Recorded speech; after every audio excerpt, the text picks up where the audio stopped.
আরশকে ধাক্কা দেয়নি।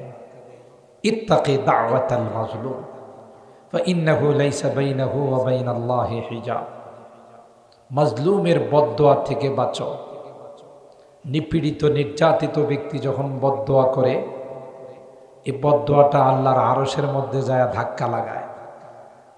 ঠিক কিনা বলেন? আমি কিন্তু আবারও বলছি, কোনো দল বা ব্যক্তিকে দোষারোপ করতেছি না, আচরণকে দোষারোপ করতে। সেই আচরণ যদি এখনো কেউ করে, তার পরিণতি আরো ভয়াবহ হবে। কথা বলেন ঠিক কিনা? একই পরিণতির চেয়ে আরো ভয়াবহ পরিণতি।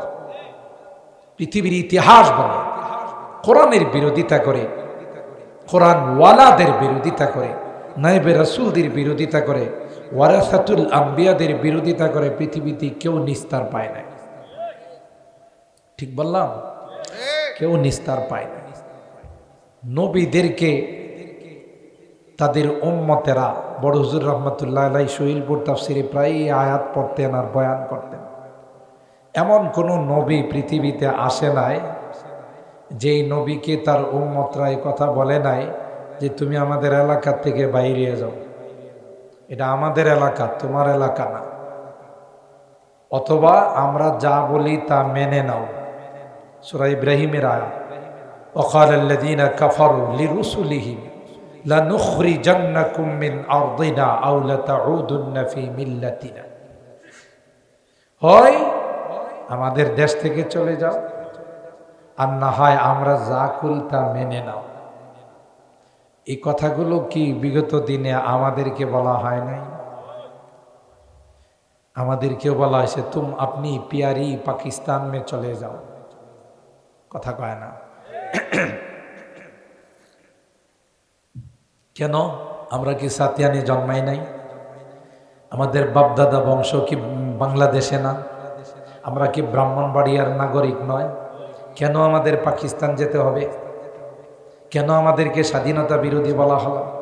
স্বাধীনতার পিছনে যদি আমাদের দেওবন্দের আকাবেরদের রক্ত না দেওয়া হতো, তাহলে বাংলাদেশ, স্বাধীন বাংলাদেশ আমাদের ভাগ্যে জুটত না।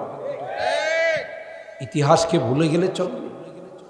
ইতিহাসকে ভুলে গেলে চলবে না।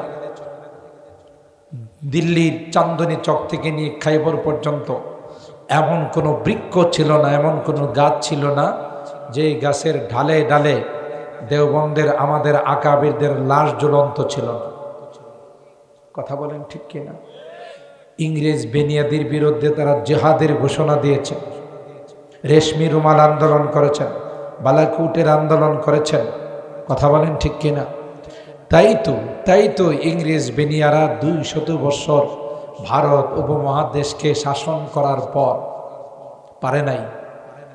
উলামাদের আন্দোলনের মুখে তাদেরকে এই ভারত উপমহাদেশ ছাড়তে বাধ্য হল।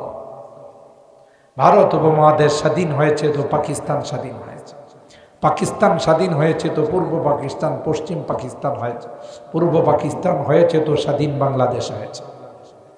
আর এই স্বাধীনতা কাহারও অস্ত্রের বলে আসে নাই, একমাত্র কেবলমাত্র আল্লাহর রহমতে আসছে। কথা কি ঠিক বললাম? আমাদের কি অস্ত্র শস্ত্র ছিল, লোকবল ছিল? কিছুই তো ছিল না। পার্শ্ববর্তী রাষ্ট্র আমাদেরকে সাহায্য করছে? হতেই পারে না। অমুসলিম বিজাতি কোনোদিন মুসলমানদের সাহায্য করতে পারে না। কথা বলেন ঠিক কিনা? এই স্বাধীনতার পিছনে একমাত্র আল্লাহ রাব্বুল আলামিনের অশেষ মেহেরবানি ছিল। সুবহানাল্লাহ। আর নিয়ামত পাওয়ার পর নিয়ামতের শুকরিয়া যারা আদায় করে, আল্লাহ তাদের নিয়ামত বাড়িয়ে দেন। আর শুকরিয়া যারা করে না, নিয়ামত বাড়ানো তো দূরের কথা, যা আছে তাও থাকে না। লাইন শাকারতুম লাযীদান্নাকুম ওয়া লাইন কাফারতুম ইন্না আযাবি লাশাদীদ।